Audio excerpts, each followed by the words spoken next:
বাংলাদেশ জাতীয়তাবাদী দলের বিএনপির ভারপ্রাপ্ত চেয়ারম্যান জনাব তারেক রহমান বাংলাদেশের ক্রীড়াঙ্গনে আমূল একটি পরিবর্তন এনে তিনি বাংলাদেশের রাজনীতিতে একটি নতুন গুণগত পরিবর্তন আনতে চান। সেই গুণগত পরিবর্তনের মাধ্যমে বাংলাদেশের সামাজিকভাবে আমরা সকল ব্যক্তি এবং প্রতিষ্ঠানকে আমরা একটি গুণগত পরিবর্তনের মাধ্যমে একটি নতুন একটি ধারা আমরা তৈরি করতে চাই এবং সেই ধারার ফলে আমরা রাষ্ট্রীয়ভাবে আমরা আমাদের সকল প্রতিষ্ঠান সর্বক্ষেত্রে আমরা গুণগত পরিবর্তন আনতে চাই এবং সেই পরিবর্তনের লক্ষ্য নিয়ে আমাদের মাননীয় ভারপ্রাপ্ত চেয়ারম্যান জনাব তারেক রহমান তিনি বাংলাদেশে তার নির্দেশনায় আমরা ওয়ালটন এখন দেশের সীমানা পেরিয়ে পৌঁছে গিয়েছে 50টিরও বেশি দেশে। ওয়ালটন, ঘরে ঘরে বিশ্বজুড়ে। আরাফাত রহমান কোকো স্মৃতি ফুটবল টুর্নামেন্ট বাংলাদেশের প্রত্যেকটি বিভাগে আমরা শুরু করেছি।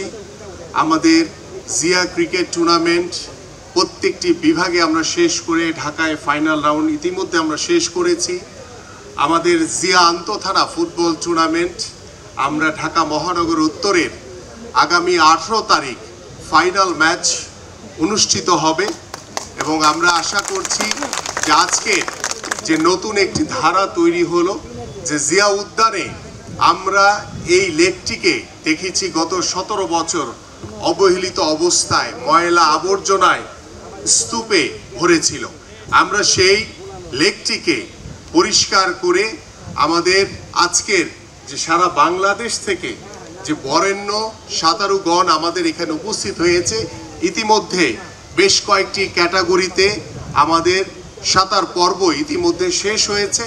আমরা আশা করি আজকের এই উদ্যোগের মাধ্যমে আমরা এই যে লেকের ভিতরে যে সাঁতার কাটা যায় বা এটিকে একটি সুন্দর পরিবেশের মাধ্যমে আমরা একটি জনবান্ধব একটি পরিবেশ তৈরি করার মাধ্যমে আমরা যে ক্রীড়াঙ্গনকে আমরা এই আজকের এই সাঁতারকে সর্বোচ্চ প্রাধান্য দিয়ে আমরা এই ধরনের সাঁতার কর্মসূচি আমরা পরবর্তীতে আমাদের প্রধান অতিথি একটু আগে বলছিলেন যে আমরা ছোট ছোট বাচ্চাদের নিয়ে আমরা এই সাঁতার প্রতিযোগিতা করতে পারি কিনা।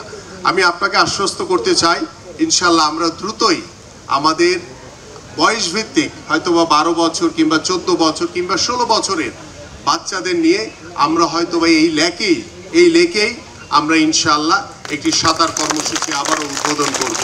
প্রিয় উপস্থিতি,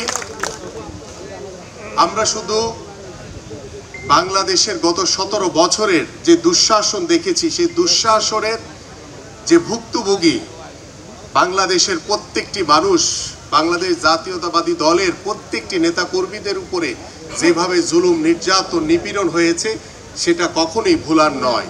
আমরা 5 তারিখের পরবর্তীতে যে সময় সেই সময়ে বাংলাদেশ জাতীয়তাবাদী দলের ভারপ্রাপ্ত চেয়ারম্যান জনাব তারেক রহমানের নেতৃত্বে আমরা আগামীর রাষ্ট্র কাঠামো মেরামতের যে 31 দফার কর্মসূচি কর্মপরিকল্পনা বাস্তবায়নের লক্ষ্য নিয়ে আমরা কাজ করে চলেছি। তার ভিতরে আমাদের খেলাধুলাকে সর্বোচ্চ গুরুত্ব দেওয়া হয়েছে। সেই খেলাধুলার মাধ্যমে আমরা বিশ্বাস করি যে আগামীতে ফেব্রুয়ারিতে যে নির্বাচন হবে সেই নির্বাচনে এদেশের সাধারণ মানুষের ভোটে, এদেশের জনগণের ভোটে বাংলাদেশ জাতীয়তাবাদী দল নির্বাচিত হলে সরকার গঠন করার সুযোগ পেলে ইনশাল্লাহ এই খেলাধুলার মাধ্যমে এই ক্রীড়াঙ্গনের মাধ্যমেই বাংলাদেশের সামাজিক এবং রাষ্ট্রীয়ভাবে একটি আমূল পরিবর্তন আসবে।